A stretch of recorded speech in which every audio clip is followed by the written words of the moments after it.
What's up, guys? Welcome back to another episode of the Krayonn Rocket podcast, where we are going to be talking about some of the local news or local stories in Albuquerque or in New Mexico. And we always try to find a motivational video to do as well. So, I hope that y'all are having a great day. Hope that y'all are doing good. I hope that everything that you're going through, there is a light at the end of the tunnel. I promise you that, okay? I promise you that. So stay motivated, stay positive, and keep on going. And know what? No matter what you're going through, no matter how hard it is, the outcome is not as bad as you think it is. I promise you that. I promise you that. Yeah. And know what? I'm glad that you're having a good week. If you're not, I'm praying for you. But we are going to be jumping into some topics today. One topic is local ice cream shop storefront smashed. Bro, come on, man. Why do y'all got to keep doing this stuff, bro? Why do you guys keep doing this stuff? Right? Like, why do you got to keep vandalizing and breaking things, right? You know, it just don't make no sense, right? It just don't make no sense. But know what? We're going to jump into this story. So here it goes. Local ice cream shops storefront smash. Let's go. A local ice cream shop is picking up the pieces after being the target of a brazen burglar. Bill and Will Warren own Ice Cream on Carlisle and Indian School. They arrived at work this morning to find the front door had been shot and smashed. They say the thief didn't steal anything but destroyed property, including their cash register. Yeah, it's a shame, especially during the pandemic when business is down. It's tough for small businesses, and this just adds another insult to injury.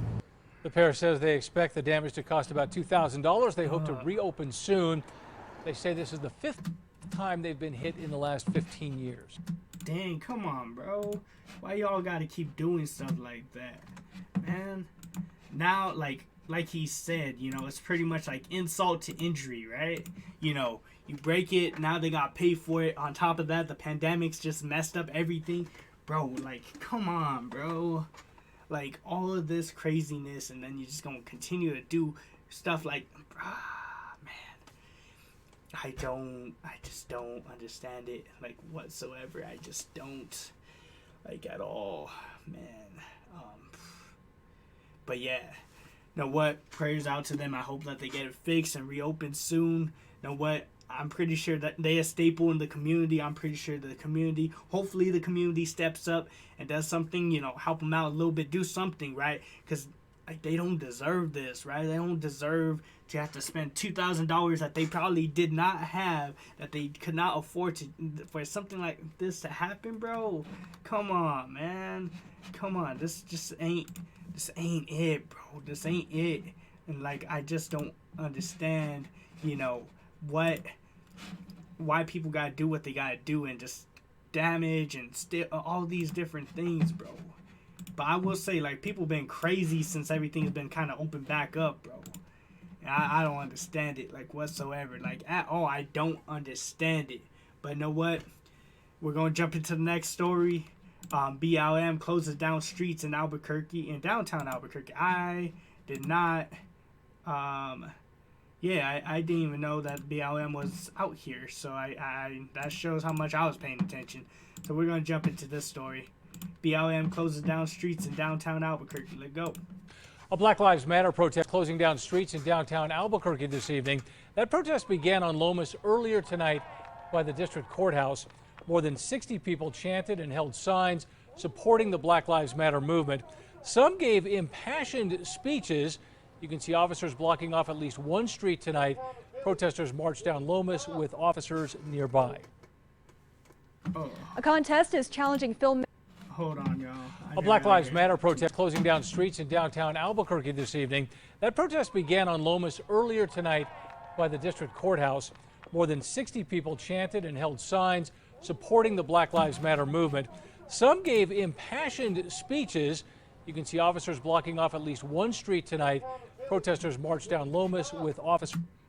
Okay. So BLM just protesting the same things that they were protesting before. Okay. The only thing is, like, I don't understand, like, why after a whole year of this pandemic, then out of nowhere, they, like, all of them just kind of, like, come back out and then it's a protest again. Like, I understand, you know, I do. I definitely do, you know, and maybe it was them just following regulations and orders and stuff like that. And if that's the case, then it's totally understandable. I will say I'm glad that it was peaceful. I'm glad that it wasn't like anything crazy. I'm glad things just didn't get destroyed, stuff like that, like the last time, right? But man, okay, I didn't even know there was another BLM protest. I haven't really seen anything anywhere else on the news, like in other places.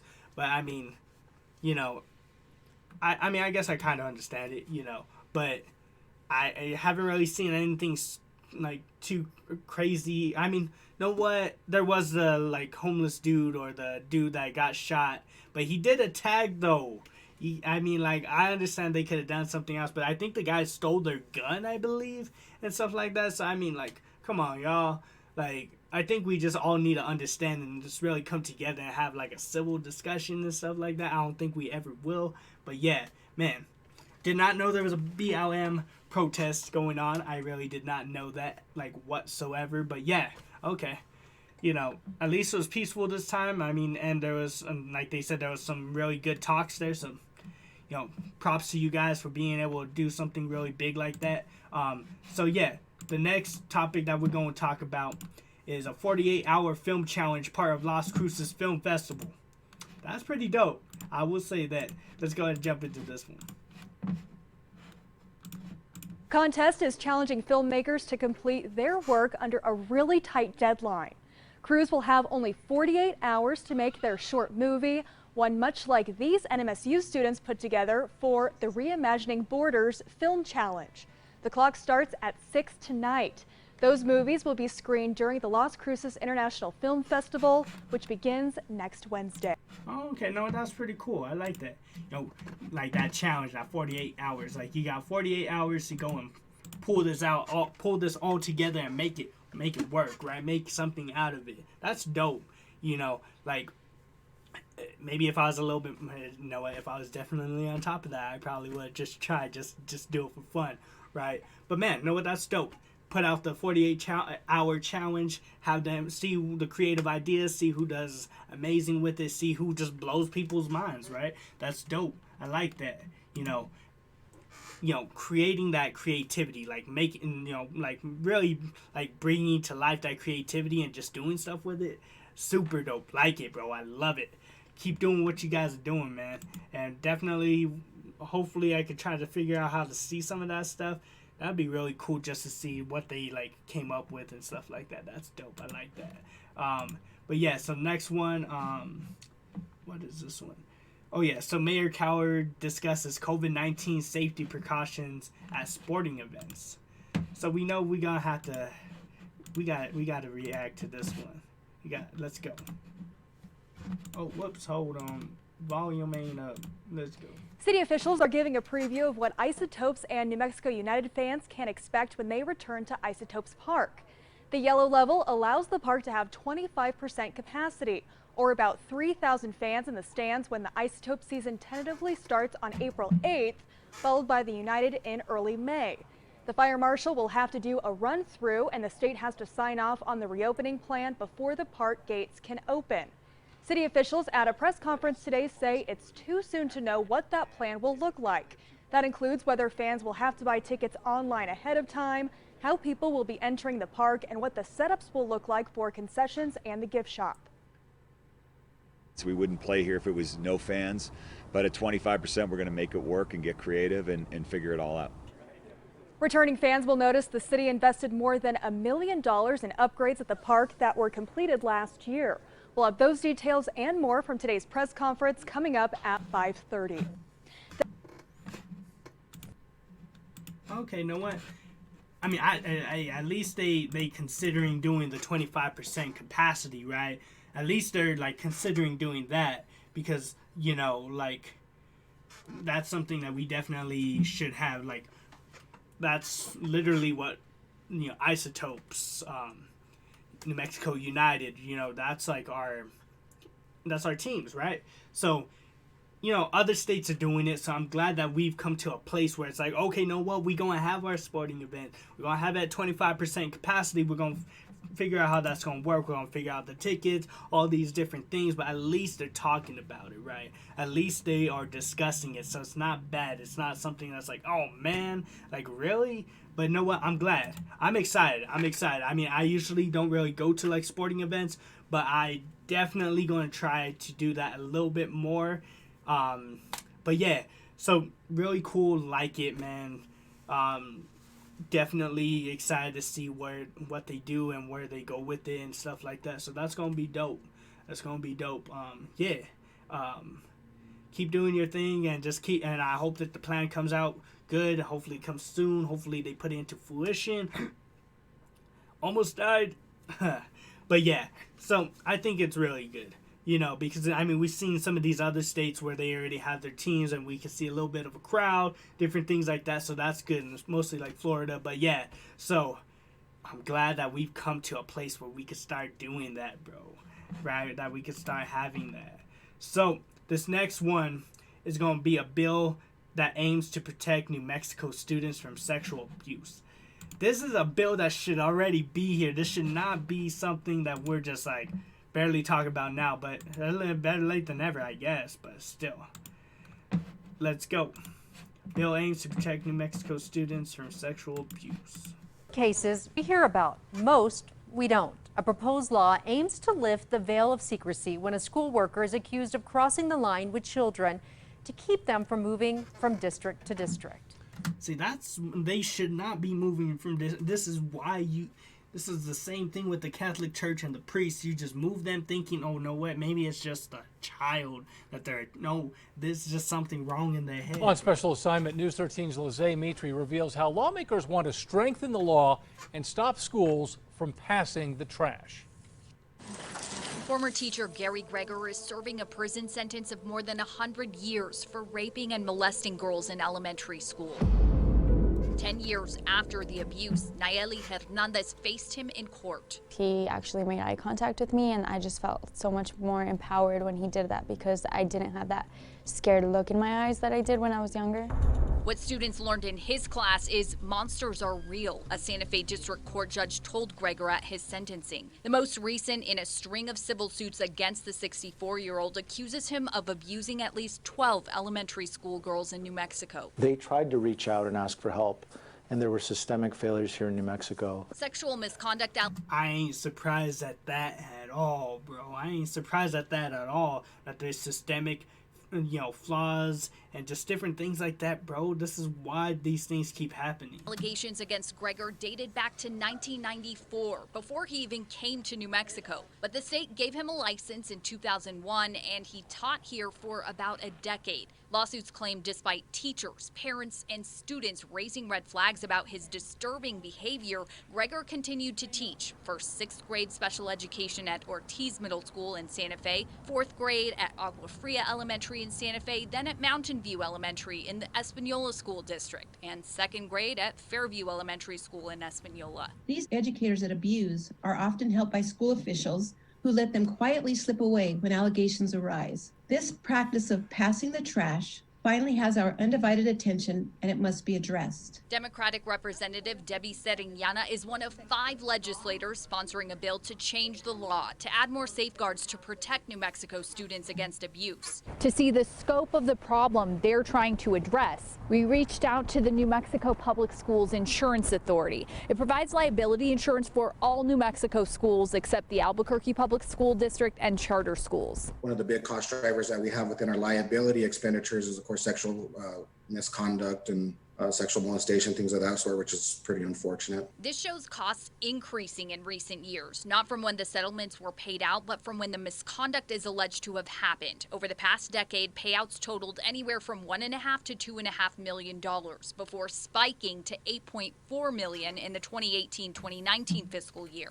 And those numbers don't even include the $22.3 million in settlements following lawsuit after lawsuit against Greger, because those cases go back even even further. The hope is that over time, these claims are mitigated and we start to see less claims. Right now, they average about 9 claims a year. Just 9 claims. When I heard 9 claims, that's tough to stomach. Setting has been. Yeah, 9 claims is still way too much. I mean, 1 claim is still too much. Like, well, there should be no claims, like, whatsoever. And a teacher herself for 20 years. It happened at one of my schools. Somebody was there and then they were gone and nobody knew anything about it. And we just have to stop this. House Bill 128 would make it so if someone does get fired for inappropriate behavior, it's not kept secret. School districts will be allowed to publicly disclose the reasons. And even before they get the job, the hiring process will involve looking into past misconduct allegations, instead of just an FBI background check, which may only reveal criminal convictions. It's an attempt to close any loopholes that allowed someone like Gregor to move from school to school in New Mexico for so long, despite complaint after complaint about his behavior with girls in his class. Nearly 2 decades after the alleged abuse, some of his former students are still fighting for justice in court. On special assignment, Liz Amy. Bro, 2 decades and the girls are still fighting for, for this stuff, bro. And they're still fighting for this stuff. It don't make no sense to me whatsoever. This should already be figured out, right? This shouldn't even be an issue right now. Like, it shouldn't. Like, they should already,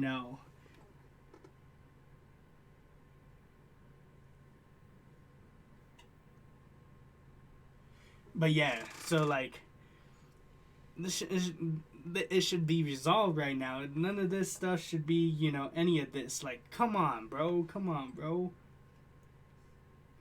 Man, like, just, you need to fix this and just get these girls,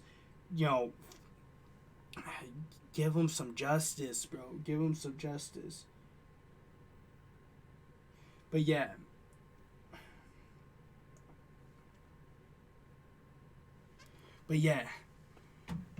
Oh, it's just crazy, bro. It's just crazy.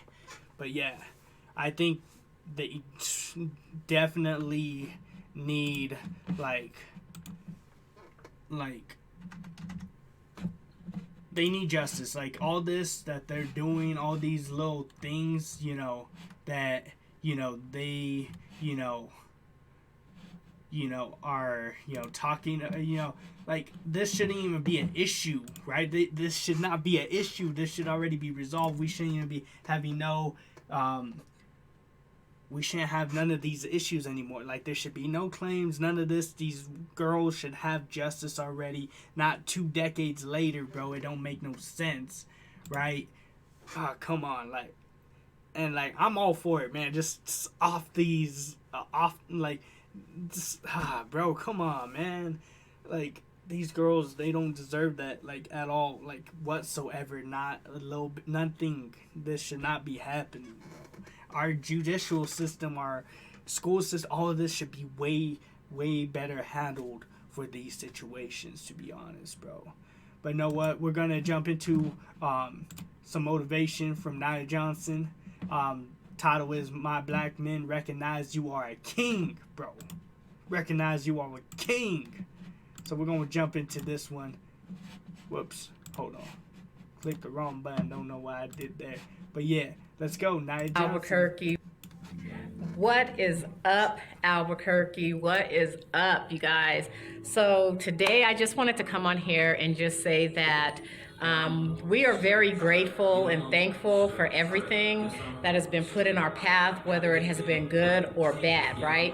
Because without the bad, we wouldn't know the good. We wouldn't know the great. We wouldn't know any of those things. So I just want to put it out there today, you guys.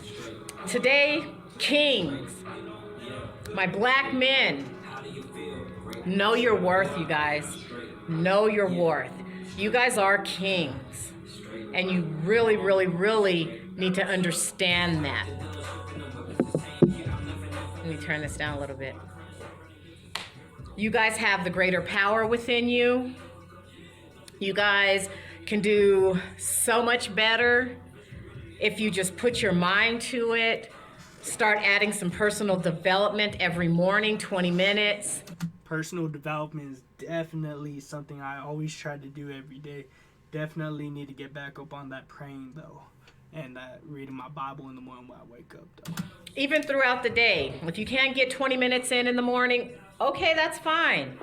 But work on it. You see what I'm saying? Work on it little by little. Go to YouTube. Put in the search engine of the YouTube 3-minute personal development video. Scroll through it and see what it is that you may need to hear. You know? Let's start focusing on that, kings. Our queens need to do the same thing too, but more so our kings, because they don't understand that they are kings and they have the power. You guys have the power to do any and everything that you want to. Start building and investing and creating for yourself and for your families, your children, your grandchildren. You know, it's never too late. Don't ever let anybody tell you that you're too old or make anybody else feel like they're too old to start building and creating. Because, honey, let me tell you, it's wonders. If you could sit your butt down at somebody else's business for 8 to 12 hours a day and work on them, then you definitely can make time to do that for yourself. You just have to think smart. Use that job as an investor. Yes, an investor, okay? And you apply it to you and your family. Build your family up first. And then you work on your friends, your associates that want to come along with you, that are positive and good for you. And then you work on the outside world. And then you just start pulling and gathering and pulling everybody in. You know what I'm saying? So I just wanted to put that out there for you guys. My black men, you are not niggas. I hate that word. My black men, we all know we ain't niggers. You know, we can probably act ignorant sometimes, and a lot of the times, which we can change that. But you guys are kings. You guys are kings, and it's time to start acting as if you are a king and walk in your highest power. Because guess what? I found my queendom, and I'm helping other women find theirs too. So let's go. 2021. What's up, y'all? You know what? Now that's powerful, right? It's powerful, right? We need to start building ourselves up, right? And I like what she's saying because, you know, we kind of only hear it from the women's stance, right? We need to build up the women, right? We need to build the self-esteem. We need to build the confidence, all that. But nobody's talking about the guys. Nobody's talking about the confidence that or the lack of confidence or the low self-esteem or any of that men feel, right? Like, shoot, we go through body shaming too. We have all these different things that go through our mind. Women ain't the only ones. And this ain't a thing to be like, oh, let's not focus on the women. We got to focus on both. But we need to know that men ain't exempt from this, right? Men ain't exempt from, you know, this low self-esteem, no confidence, any of this, right? Because that's what we need, right? We need to build each other up too, right? We need to start building ourselves up. We need to start doing some of this, you know, self-love, the self-motivation, you know, all these different things to start, you know, really getting there, right? You know, the self-help stuff, right? This is the thing that a lot of us we lacking at, right? We're slacking in all these different areas, but we need to really step up our game. We really need to start stepping up who we are and what we do, right? That's what we definitely need to do. But know what? I hope all this motivated you in this episode. And know what? No matter what's going on in your life, God's got you, right? No matter what's going on in your life, it's not the end of your chapter. Or it's not the end of the book. And maybe even start of the next chapter. But know what? Keep going. Keep writing it out. Because know what? And keep writing it out, right? Because you are here with a purpose and for a reason, right? Krayonn Rocket is be unique, be creative, be you. That's what we stand for, and we will always stand for it. And without further ado, I'm going to have to bid y'all adieu. And until next time, if you ain't subscribed on the YouTube channel, if you ain't subscribed on the podcast, I would appreciate it if you would subscribe too. And until next time, Team Rocket, salute.